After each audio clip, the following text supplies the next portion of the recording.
Mayor, so can you please tell us how much does the city of Bridgeport stand to lose with this, revised budget that the mayor? Yeah, the potential cuts, I hate to use the terminology, are potentially devastating on top of the budget deficit that we inherited some months ago.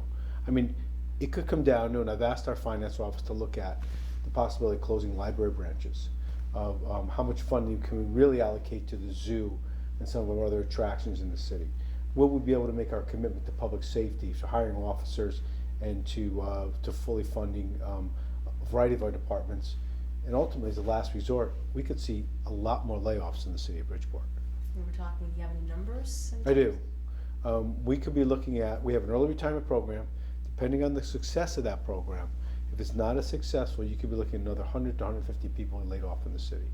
So I mean, these numbers are playing catch up. We're trying to play catch up to what was now only a day ago on what could be somewhere close to $10 million in lost revenue in the next budget cycle is a Herculean task. I mean, we're going to do everything we can, but at bottom, I don't see, if these numbers hold, if the state budget proposed by the governor was ever to be enacted into law or anything close to it, we would be having substantial cuts that would affect every citizen who lives in the city, who comes and visits the city, works in the city, or comes to our attractions here.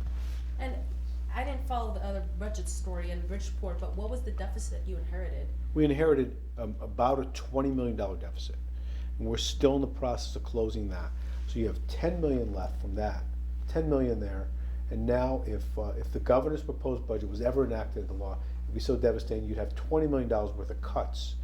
So we've separated somewhere between 80 and 100 individuals over the past 4 months. You could see another 100 to 150 people. You could see reduced library hours or closed branches.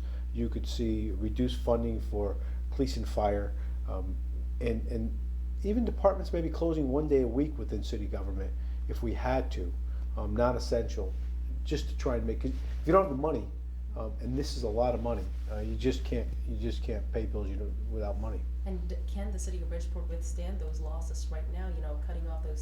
Laying off some of those city workers. It's not. It will. This type of cut, if it was to be enacted, and I believe we have strong support in the House and the Senate of the General Assembly to push back, if it was ever enacted, would impact services that are being provided. Everybody, I think, at some point would feel the impact if you live in the city, if you work in the city, if you come and visit the city.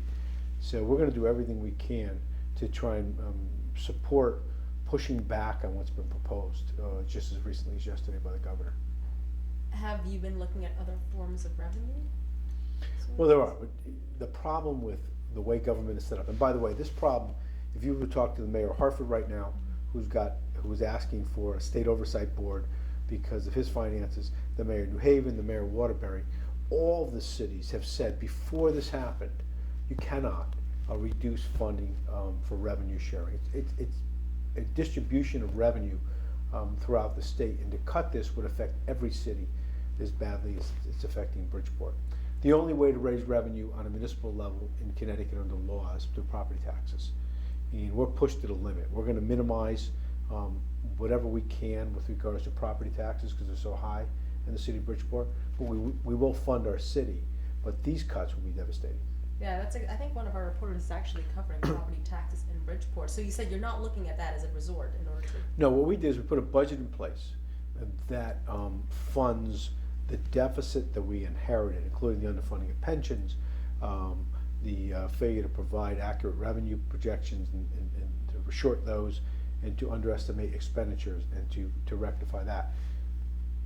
But we're doing it with a recognition of how high property taxes are in the city and making every effort to minimize that.